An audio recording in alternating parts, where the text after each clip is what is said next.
Épître de Paul aux Corinthiens, chapitre 13. Quand je parlerai les langues des hommes et des anges, si je n'ai pas la charité, je suis un airain qui résonne, ou une cymbale qui retentit. Et quand j'aurai le don de prophétie, la science de tous les mystères et toute la connaissance, quand j'aurai même toute la foi jusqu'à transporter des montagnes, si je n'ai pas la charité, je ne suis rien. Et quand je distribuerai tous mes biens pour la nourriture des pauvres, quand je livrerai même mon corps pour être brûlé, si je n'ai pas la charité, cela ne me sert de rien. La charité est patiente, elle est pleine de bonté.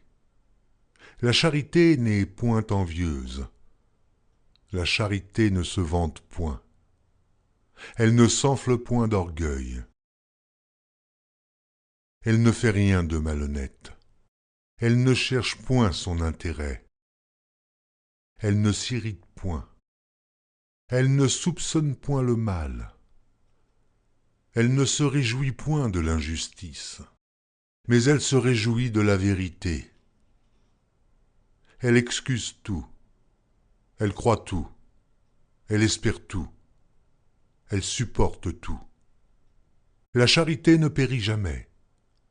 Les prophéties prendront fin, les langues cesseront, la connaissance disparaîtra. Car nous connaissons en partie et nous prophétisons en partie. Mais quand ce qui est parfait sera venu, ce qui est partiel disparaîtra.